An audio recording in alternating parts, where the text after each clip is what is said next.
Olá, muito boa noite. O nosso assunto hoje é o transporte metropolitano. Sonho de todos nós que vivemos numa região metropolitana como essa aqui de Campinas é que possamos ir para lá e para cá, né? De Hortolândia vem para cá, de Sumaré vem, nós vamos para lá. Um transporte moderno, se tivéssemos trem então seria maravilhoso, mas um transporte moderno, ágil, com tarifas integradas, pagando uma tarifa única. Como nós já temos aqui o bilhete único em Campinas, isso tudo é sonho que pode virar realidade. Por isso é nosso convidado hoje, o presidente da empresa metropolitana de transportes urbanos, Joaquim Lopes. Boa noite, Joaquim, tudo bem? Boa noite, Zé Arnaldo. Boa noite, Zezé. Boa noite, Joaquim. E Zezé de Lima vai também já começar fazendo a sua primeira pergunta a Joaquim Lopes, presidente da MTU. Boa noite, Zezé. Boa noite, Zé. Bom, isso daí tudo que você disse é um sonho mesmo. É muito distante ou a gente se aproxima disso, presidente? Não, nós estamos nos aproximando, né? O primeiro passo para ter o bilhete é você ter a infraestrutura, né? O que significa? Um sistema de bilhetagem. Nós estamos agora, acabamos de fazer a audiência pública da licitação do sistema aqui na região e, dentre outras premissas, dentre outras exigências, se pede um sistema de bilhetagem eletrônica. Essa é a primeira parte, a infraestrutura, portanto, para viabilizar esse benefício.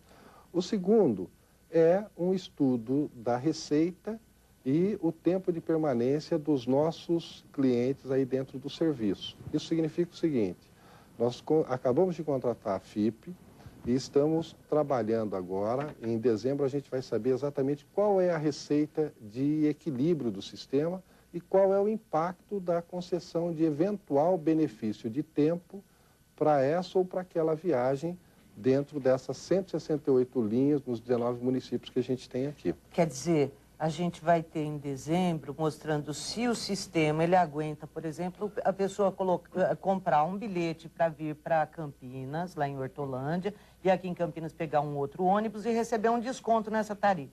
Exatamente. O benefício é isso, da redução do custo para o usuário, né?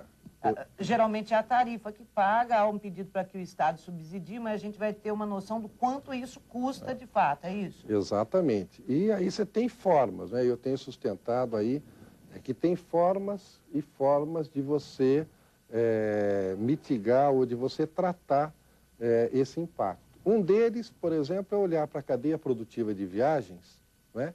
E saber quanto é que você tem de impostos aí recolhidos. Por exemplo, lá na garagem, a produção de viagem, né, na cadeia, primeiro, olhando para a garagem, eu tenho IPTU, né, eu tenho imposto sobre a água, sobre a energia. Aí, quando eu venho para a esfera do Estado, eu tenho, o ISS ainda está na esfera do município, ICMS sobre carroceria, lubrificante, diesel e tal. Se a gente olhasse para esse conjunto de recursos que são recolhidos e tal, quanto é que eles somam? Qual é o que eles perfazem aí em cima desse impacto? Será que não daria para começar a discutir um programa? Eu costumo dizer o seguinte, a exemplo do que o governo, o doutor Geraldo colocou aí há um tempo, um programa chamado Primavera Tributária, onde ele dá aí a isenção para alguns produtos, né?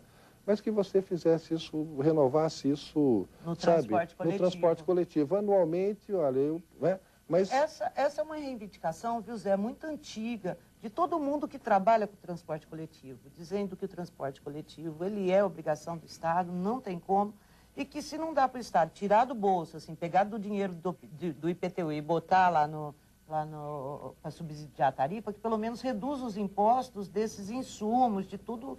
Né? Será que tem mesmo possibilidade de fazer isso? Esse estudo vai dizer isso para a gente, vai quantificar isso, isso vai ser um momento bastante importante para saber quanto é que isso representa, quanto é que a gente produz de recursos e tal, e se esses recursos são suficientes para, talvez, em havendo vontade, decisão política e tal, bancar esse serviço. Então, esse é um caminho. Agora, tem um outro ainda, Zé, né? Um outro... Zé e Zezé, Zé, Arnaldo e Zezé. Zé Tá certo, né? Tem um outro caminho também, que é olhar hoje, dá para fazer o que a gente vem fazendo de uma maneira mais racional, mais econômica, mais eficiente. Quanto é que dá de ganho? Por exemplo, o Estado está fazendo um investimento brutal aqui em infraestrutura. Enquanto isso vai aumentar a eficiência do sistema. Enquanto? Hoje você tem um custo, amanhã eu teria um custo muito menor para a execução desse serviço. Essa diferença pode ser dada também em benefício. Mas, por exemplo, uma coisa que sempre nos intriga, a gente fala isso sempre no jornal, gente, né? O corredor metropolitano noroeste, que já foi inaugurado uma parte dele, está funcionando. Isso daí trouxe eficiência, de fato, porque a gente vê tanto rolo, os gargalos continuam mesmo, em Anguera lotada, sabe, aqui a Sul-Leste, um inferno. Então, às vezes, a gente se questiona se isso teve algum impacto mesmo, né, Zé? Verdade. Ainda não. Nós estamos agora, nesse segundo semestre, tratando do planejamento operacional dessa infraestrutura que está aí. Por exemplo, a cidade de Hortolândia hoje está toda dentro, tem 27 linhas que saem de Hortolândia e estão chegando 27 linhas dentro do terminal em Campinas. Digamos que Hortolândia tem um terminal só para ela na cidade de Campinas. Não era esse o conceito. O terminal Magalhães Teixeira, aqui na cidade sede, é receber todos os municípios que vêm da região noroeste. Então, Sumaré tem que ir para dentro do terminal, Montemor tem que ir para dentro do terminal, a Americana tem que ter uma linha dentro do terminal, Nova Odessa, enfim. Isso a gente começou a trabalhar agora, vai começar a implementar um conjunto de medidas para organizar esse operacional. Isso significa o seguinte, racionalizar linhas, o metropolitano, por exemplo, nós já estamos em discussão com Sumaré, com Montemor e com Hortolândia, reduzindo o tamanho do sistema. O sistema metropolitano, durante muito tempo, ele fez o papel dos sistemas municipais em algumas cidades. Então, hoje, nós, como temos um terminal já em Hortolândia, a ideia nossa é que tenha terminal falando com terminal. Tá, seria assim, tem os ônibus que vão na periferia, nos bairros, catam os passageiros, trazem para esse terminal. Exatamente. E aí saem alguns ônibus para cá, talvez duplos. Isso, articulados, de maior capacidade e tal. Os sistemas municipais precisam ser estruturados de transportes. Nós queremos reduzir o nosso tamanho, aumentar a nossa eficiência, e aumentar a nossa qualidade. Então, essa discussão, a cidade de Hortolândia, semana passada, acabou de fazer a sua audiência pública para licitar um sistema municipal. Então, nós estamos encolhendo o serviço metropolitano lá, encolhendo no seguinte sentido, salvo aqueles locais que têm ligações diretas, que não vai impor nenhum prejuízo para o usuário, essas linhas continuam. Mas aquelas outras em que ficavam o sistema metropolitano fazendo as vezes do sistema municipal, nós estamos eliminando e passando para o sistema municipal. E aí, de maneira organizada, trazendo os ônibus municipais também para dentro do terminal, para organizar essa chegada aqui em Campinas. A mesma coisa em Campinas. E aí começar a organizar, a partir desses equipamentos, porque isso não tinha. Nota, nós fizemos um terminal em Hortolândia e fizemos uma ligação a pedido da cidade de Campinas, a pedido da cidade de Hortolândia, ligando a região oeste, lá o Campo Grande com Hortolândia. Você acredita que até hoje não tem um ônibus metropolitano fazendo essa ligação? Mas, por quê? Não tinha, porque implantaram a infraestrutura. Não tinha, mas ainda não tem? Não interessou. Não tem, porque nós estamos implantando agora no segundo semestre. Mas vai resolver bastante, vai ser bem útil, um outro circuito, Sim. inclusive. E olha, assim, então agora que eu estou entendendo, porque a gente recebe muita queixa aqui, por exemplo, do pessoal de Sumaré, do Ouro Verde, da Aviação Ouro Verde, até falando, o transporte daqui é muito ruim, o Ouro Verde, e o Ouro Verde quando vai para Campinas. Então, agora que a gente está tendo uma noção que essa empresa Ouro Verde, ela é a empresa que opera dentro de Sumaré e também opera o transporte metropolitano. Exatamente. Então, num futuro bem próximo, não vai ser mais assim.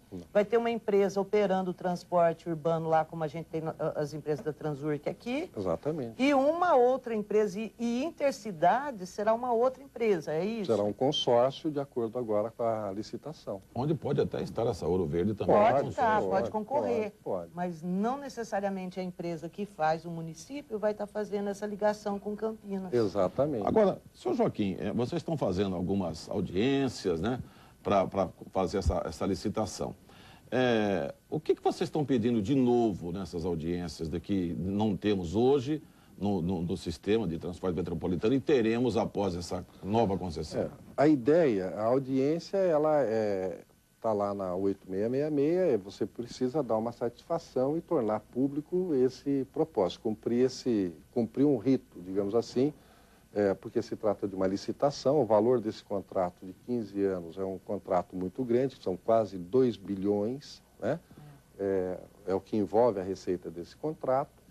E nós estamos exigindo, é uma concessão, é uma concorrência internacional, caracterizada dessa forma, né?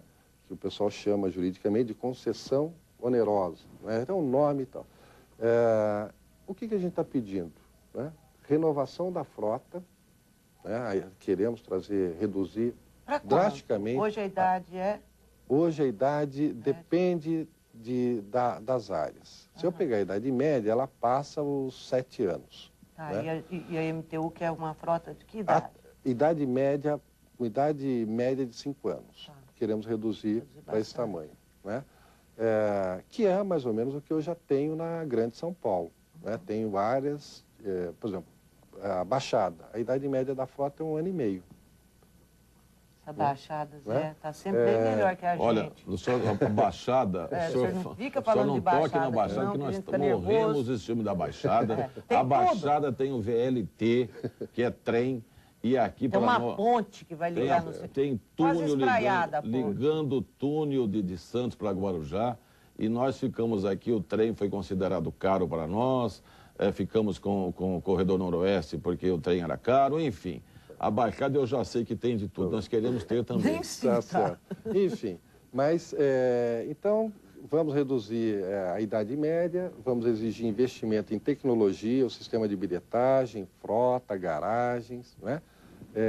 Sistema de comunicação, GPS nos ônibus, para que a gente tenha exatamente a meta nossa aqui, até o final dessa gestão, está disponibilizando para cada um dos cidadãos o horário e a informação do ônibus no celular. Nossa, isso é um sonho. Tá? Essa é a meta nossa para os 67 municípios. Qual investimento que a MTU acredita que o consórcio vencedor dessa licitação vai ter que fazer para cumprir todas essas exigências? E qual o prazo que está sendo dado para o consórcio? Olha, o prazo de mobilização, o contrato é um contrato para 15 anos. Né?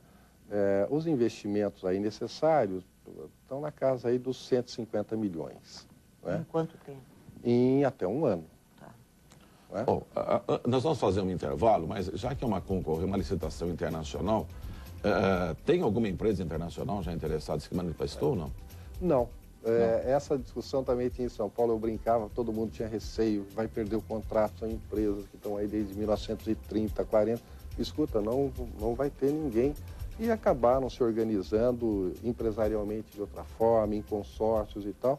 Já reduziu bastante. Imagina, eu tinha 75 empresas, hoje eu tenho 4.